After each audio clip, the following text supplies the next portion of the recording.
Described as one of the most elegant country houses in East Anglia, Felbrigg Hall is truly a hidden gem. The hall is a place of surprises and delights, a mixture of opulence and homeliness, and the rolling landscape park with its 500 acres of woods and trails is a great place to explore.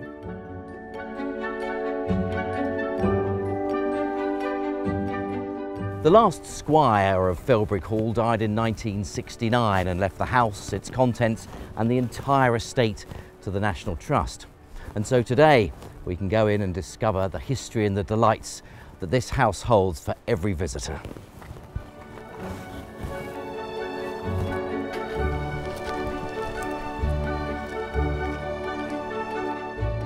Hello Chris, welcome to Felbrigg Hall. This has been part of the Trust since 1969, where it was bequeathed to by the last squire, Robert Wyndham Ketton Cramer, and this is his portrait just over here. We have over 100,000 visitors here through the house each year, and this is one of the first rooms that they come into, which is the Great Hall.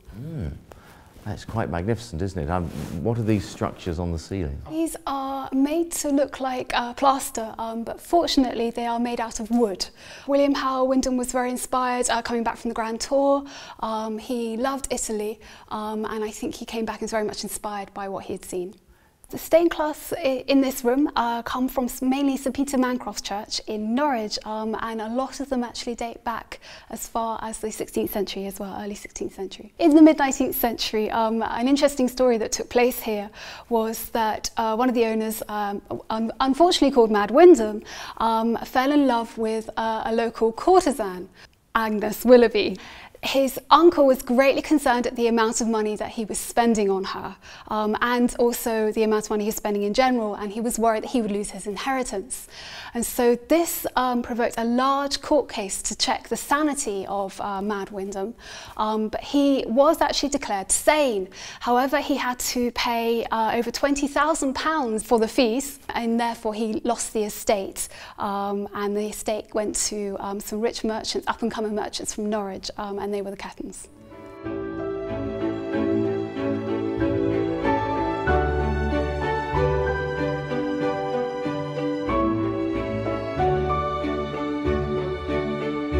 After the Great Hall, Chris, we move into the dining room, which is the first of 3 reception rooms, followed by the drawing room and then the cabinet as well. And these rooms are set out as they would have been in the mid-19th century. I can see here that each individual person has got their own menu as well. They do. This style of dining was referred to as à la française, and this is where the second and third courses were on the table at the same time, and the food would have been passed around, much like the way that we dine today at a party. So they would have put the main course and the dessert on the table at the same time? Yes, unusually so. The alternative would have been an à la Russe style of dining, which is where servants would have come probably from behind the screen and would have come through with a hot plate and given the course and the food as and when it was required as well. That was the more fashionable style of dining, but Norfolk, being a little bit further away from fashionable circles, took a little bit of time to catch up with the fashionable way of doing things.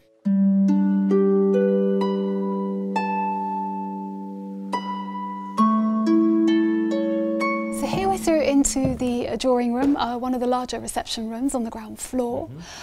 It contains a fabulous ceiling by Edward Googe, who conveniently also put the date on there at 1687. There are a number of fantastic paintings in this room, including one of the portraits of the last owner, another William Wyndham, another William Wyndham III, and 2 paintings by Samuel Scott as well, one of the Tower of London and of Old London Bridge before the Great Fire. So tell me what this room is here. Here, this is the cabinet, and this is where the owner, William Wyndham, would have wanted to take either his closest friends or the people he wished to impress the most. We have 5 cabinets within this room, including a mid-18th century black oriental cabinet on a mahogany stand. As you can see, quite a number of drawers, so lots of opportunity for the owner to put prized possessions in there, any sort of personal artefacts, letters, anything brought back from holidays, mementos, and including there's 2 lockable sections as well, so anything particularly private or secret that the owner might want to put away. this furniture is also from that period as well? It's a little bit later actually, but still the mid sort of 19th century, and still as it would have been enjoyed by the owners here at Felbrigg. It's a magnificent round table. Is that an oak? It's a rosewood. Rosewood. One of the rooms at Felbrigg that every visitor ought to have a look at is the beautiful library in its current setting from 1752, where it houses a large number of books brought back from the Grand Tour. So as you can see, we have over 5,000 books in this room, and they range from philosophy and literature to land management and agriculture, including some actually rather quirky books. And there's one in particular that I wanted to show you. This book here was first published in 1593, and this details Venetian court dress, including this courtesan, where if you just flick up here, underneath you've got some wooden blocks, so obviously she's been quite deceptive about her height. We are fortunate enough to have some of Dr. Johnson's very own books within this library, including early editions of his dictionary. Dr. Johnson was very good friends with one of the Wyndhams, William Wyndham III, in the late 18th century. As you can see, these two versions are in excellent condition, and they're very much prized possessions within this library.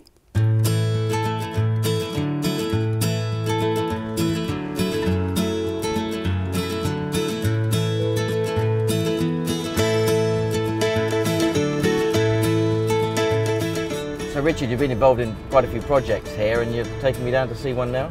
Yes, we're just going down to have a look at the lake and the work we've been doing just to the north of it. As part of the high-level stewardship grant, we had received monies from the government to improve the lake, the area north of the lake. We can, during the winter, flood the valley, so that the valley of the Scarrow-Beck stream, which flows into the Bure, is at this point at least reconnected with its floodplain, which is proving really popular with wildfowl and wading birds. So this is the Bund? Yes. And this serves what purpose? It acts as a dam, so there's a sluice underneath here that we can, if you look, there's a narrow notch in, we can place wooden planks across that and raise the water level so that we can flood this whole area at will, and this will flood sort of right back to pretty much where the cows are. We're getting quite large numbers of teal and widgeon here, and actually for the last couple of winters there's been a bittern for a couple of months or so in the reed bed here, which is really nice. We're not only doing this for us, we're improving the water quality downstream.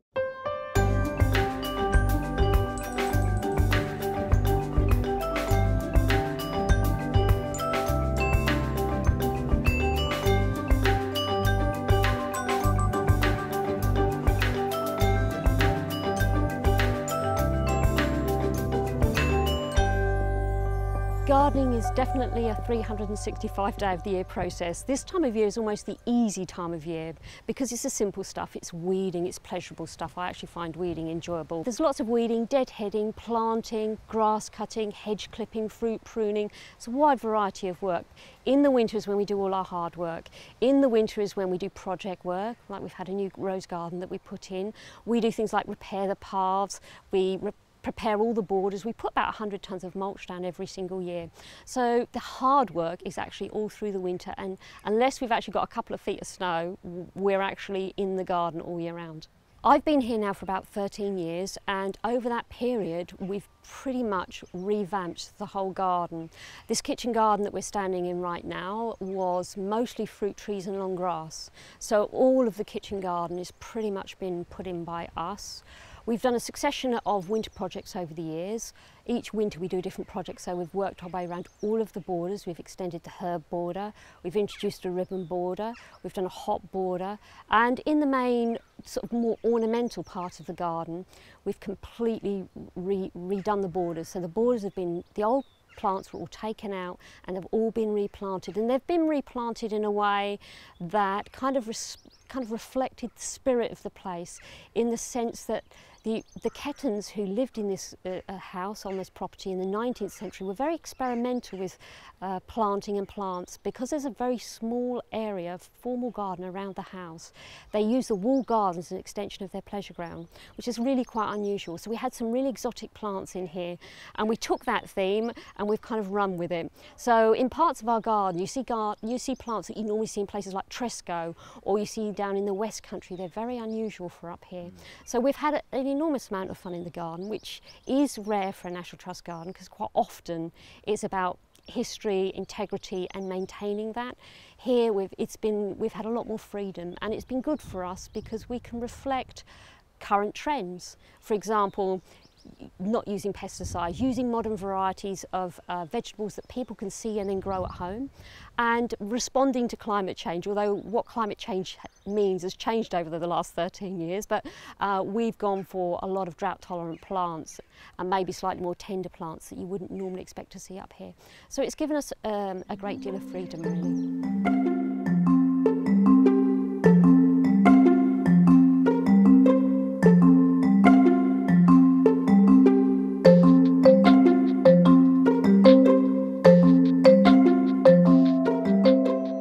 So there we are, beautiful Felbrigg Hall set in 1,700 acres of magnificent North Norfolk countryside. I think you'll agree there's something here to see. It's these magnificent walled gardens with the beautiful flowers tended by Tina and her team. Also within the house with the furniture, the architecture and the paintings. And of course all the work that's being done on the estate by Richard and his team. I hope you've enjoyed this visit.